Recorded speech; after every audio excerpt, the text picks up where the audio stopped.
خواتین و حضرات، جیسا کہ ابھی صدر پاکستان مسلم لیگ نون نے کہا کہ یہ منشور پاکستان میں یکجہتی اور یگانگت پیدا کرنے کا منشور ہے. یہ منشور مضبوط معیشت سے مضبوط دفاع پیدا کرنے کا منشور ہے. مہنگائی، غربت اور بے روزگاری کے خاتمے کا منشور ہے. نوجوانوں اور خواتین کی ترقی کا منشور ہے. اور پاکستان کو 2047 تک جب ہم آزادی کی 100 سالہ تقریبات منائیں گے تب تک ایک عظیم صف اول کی معیشت میں ڈھالنے کی بنیاد رکھنے کا منشور ہے. اب میں دعوت خطاب دوں گا قائد پاکستان مسلم لیگ نون کو، جنہوں نے پاکستان میں سیاست کی پیراڈائم کو روایتی سیاست سے بدل کر ڈیولپمنٹ کی طرف تبدیل کیا، جن کی سیاست کی پہچان کھوکھلے نعرے نہیں بلکہ ان کی سیاست کی پہچان وہ ٹھوس اقتصادی منصوبے اور پالیسیاں ہیں کہ جن کی بنیاد پر آج بھی پاکستان کی معیشت کھڑی ہے. ان کا ہر دور پاکستان میں جدت کا دور رہا ہے. ان کا ہر دور پاکستان کے عوام کی خدمت کا دور رہا ہے. میں دعوت خطاب دیتا ہوں قائد پاکستان مسلم لیگ نون جناب محمد نواز شریف صاحب کو.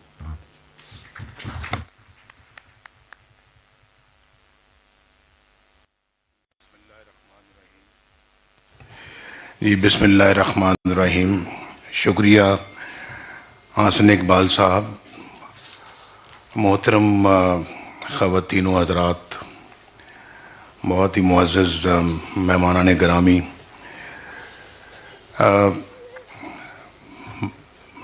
بڑا عجیب لگ رہا ہے کہ حکومت سے گرائے جانے کے بعد اور سپریم کورٹ کے ان 5 ججوں کے اس فیصلے کے بعد، جس فیصلے کو آپ بھی بہت اچھی طرح سمجھتے ہیں، اور پھر جیلیں بھگتنے کے بعد، اور ایک دفعہ نہیں پہلے بھی کئی دفعہ، اور حکومت گنوانے کے بعد جیسے کہ میں پہلے کہہ چکا ہوں، اور ہر وہ انتقامی کارروائی کے بعد آج پھر نواز شریف بھی، شہباز شریف بھی، مریم نواز بھی، حسن اقبال بھی، سعد رفیق بھی، ہمارے دیگر بھی، مجھے نہیں پتہ کہ دائیں اور بائیں میں اور کون کون بیٹھے ہیں. جی اسحاق ڈار صاحب. میں اپنا ان لوگوں کے زیادہ نام لے رہا ہوں جو جیلوں میں رہے ہیں، کہ جیلوں میں رہنے کے بعد آج پھر اپنا منشور پیش کرنے کے لیے آپ کے سامنے بیٹھے ہیں اور انتخابات لڑنے کی تیاری کر رہے ہیں. کیا عجیب اتفاق ہے، کیا عجیب اتفاق ہے. اور کبھی کبھی سوچتا ہوں بھائی کچھ غلطی کا تو پتہ لگنا چاہیے کہ غلطی ہوئی کہاں، اور اس طرح سے آنن فانن چھٹی کرا دینا، حکومت سے نکال دینا، کس لیے، کیوں؟ اب میں اس پہ کوئی کسی سے گلہ شکوہ نہیں کرنا چاہتا، میں کوئی شکایت لگانے کے موڈ میں آج نہیں آیا.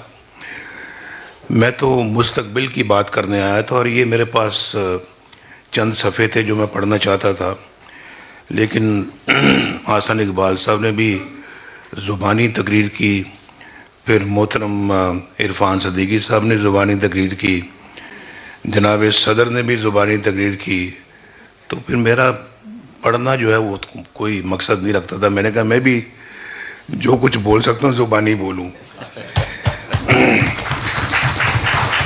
پتہ نہیں آپ کو میری باتیں اچھی لگیں گی یا نہیں لگیں گی، بہرحال میں زبانی بولنے کی کوشش کرتا ہوں.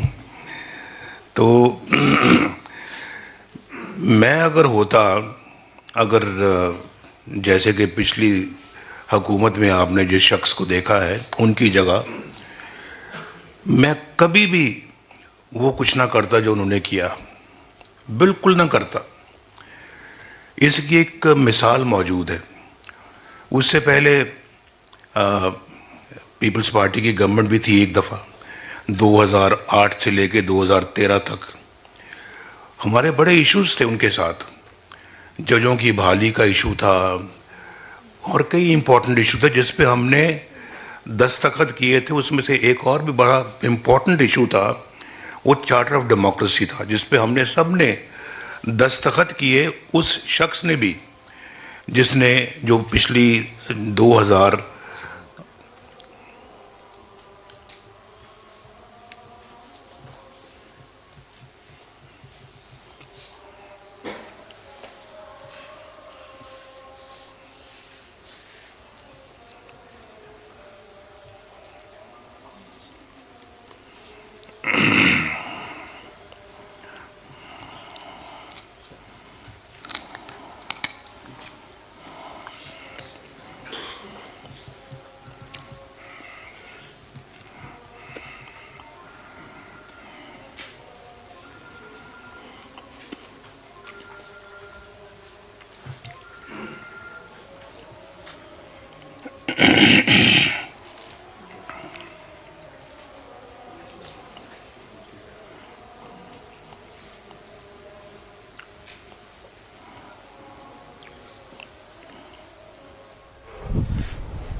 منشور سب پیش کرتے ہیں. عمل کرنا ضروری ہے. چیمپئن شپ کے دعوے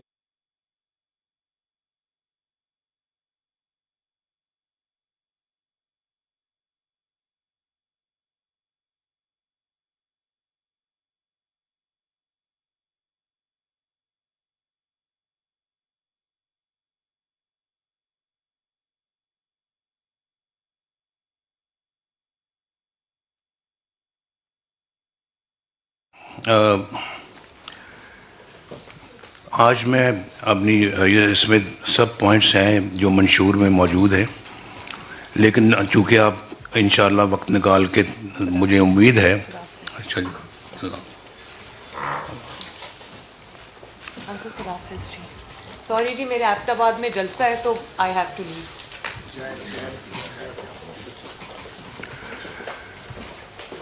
تو اچھا مریم, خدا حافظ. اللہ حافظ.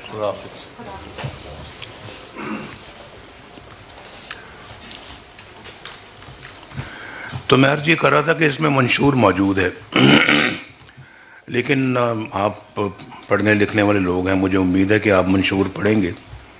منشور ماشاءاللہ بڑی محنت سے تیار ہوا ہے, جس کے لیے میں محترم عرفان صدیقی صاحب کو اور مریم اورنگزیب کو اور جن لوگوں نے بھی اس میں حصہ ڈالا ہے, دل کی گہرائیوں سے میں ان کو مبارکباد پیش کرتا ہوں.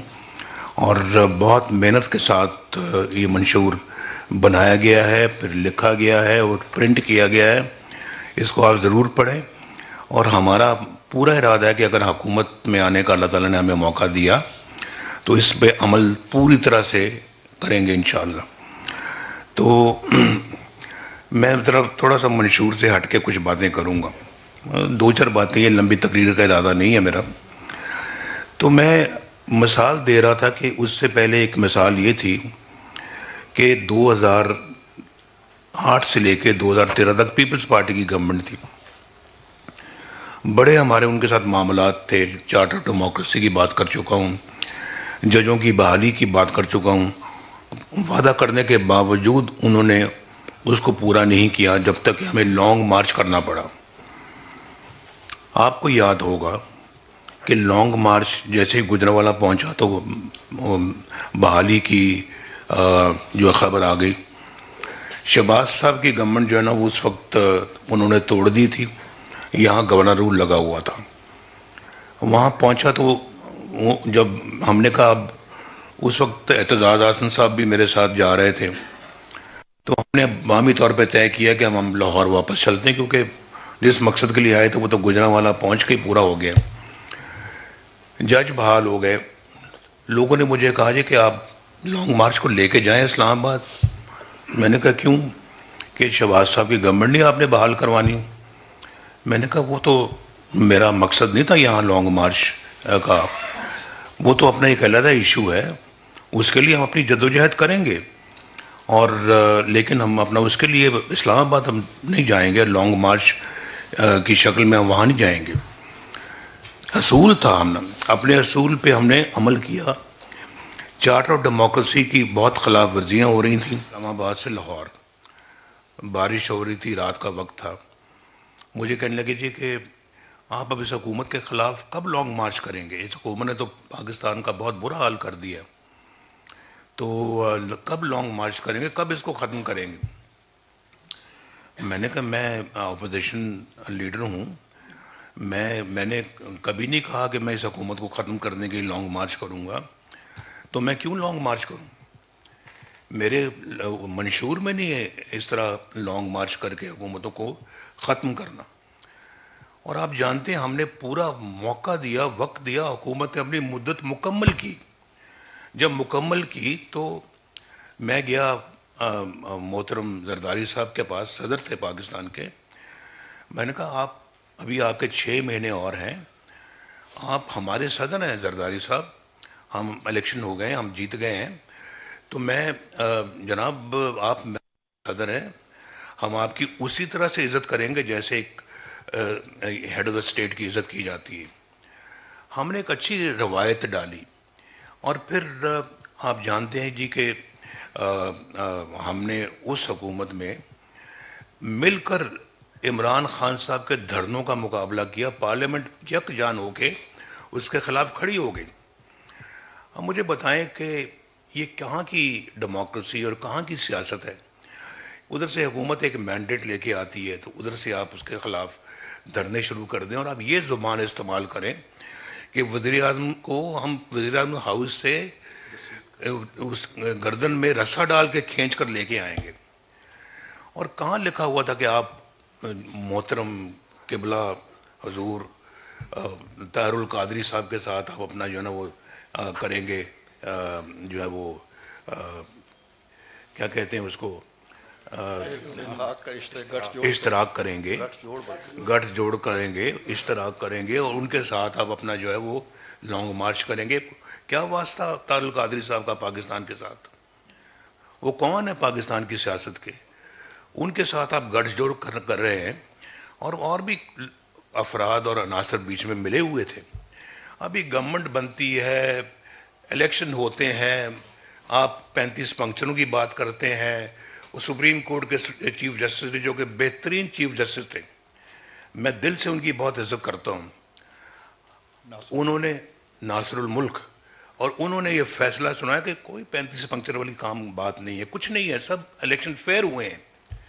اور میں جا رہا ہوں بھائی آپ کے پاس وہاں پہ بنی گالا میں بطور وزیر اعظم, بنی گالا جا رہا ہوں آپ کے ساتھ, آپ کے گھر میں جا رہا ہوں.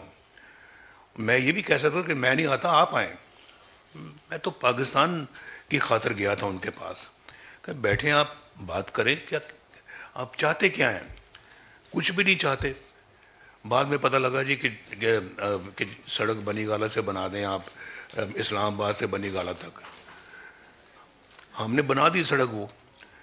تو اگر یہی بات تھی تو پہلے کہہ دیتے, اور ہم پہلے کام یہ کر دیتے. اتنا انتظار کروانے کی ہمیں بھی اور خود بھی انتظار کرنے کی کیا ضرورت تھی؟ تو مجھے بھی بلانے کی کیا ضرورت تھی؟ یہ کام پہلے ہی ہو سکتا تھا. بہرحال میں کہنا یہ چاہتا ہوں کہ یہ کہاں, یہ ابھی شہباز صاحب کہہ رہے تھے نا کہ عمل کرنا چاہیے. عمل تو دور کی بات ہے بھائی, کچھ لوگوں کے پاس تو منشور ہی نہیں ہے. ان کا منشور یہی ہے کہ اس طرح کے کام کرنے ہیں, دھرنے کرنے ہیں, احتجاج کرنا. ادھر سے چائنیز پریزیڈنٹ آ رہا ہے, ادھر سے دھرنے ہو رہے ہیں. وہ ایک دفعہ نہیں 2 دفعہ اپنا پروگرام ملتوی کر بیٹھے وہ پاکستان آنے کا. بھئی ابھی ہمارے خلاف یہ سب کچھ ہوا ہے. کل کو اللہ تعالیٰ ہمیں جو ہے نا وہ اگر موقع دیتا, ہم اپنا وہی کریں گے جو ہمارے منشور میں لکھا ہوگا. ہم وہی کریں گے کہ جو ایک ڈیموکریٹک کنٹری میں ہونا چاہیے, اور ہم وہی کریں گے جو پاکستان کے عوام کی خوشحالی کا ایجنڈا ہے. اگر ہم اپوزیشن میں آتے ہیں, ہم وہ کام کبھی بھی نہیں کریں گے جو انہوں نے کیا, کچھ بھی ہو. یہ ہمارا منشور ہے بھائی. اور منشور میں آپ کو یہ بھی بتا دوں, میں آپ کو ایک بات بتانا چاہتا ہوں کہ مولانا فضل الرحمان صاحب میرے پاس آئے 2013 میں کے فوراً بعد کہ نواز شریف صاحب ہم اس وقت KPK میں اپنی گورنمنٹ بنا سکتے ہیں, آپ اور ہم مل کر گورنمنٹ بنا سکتے ہیں, اور ہمیں بنانی چاہیے. میں نے کہا مولانا صاحب عددی اعتبار سے ان کے ووٹ زیادہ ہیں، 2-3 ہی زیادہ ہیں، عددی اعتبار سے وہ زیادہ ہیں، لہٰذا ہمیں ایسا کوئی کام نہیں کرنا چاہیے جس سے کل کو یہ کہا جائے کہ ہم نے ان کی حکومت نہیں بننے دی۔ انہوں نے میری بات مان لی، ان کی بڑی مہربانی، بہت ان کا شکریہ۔ لیکن 2018 میں پنجاب کے اندر مکمل طور کے اوپر مسلم لیگ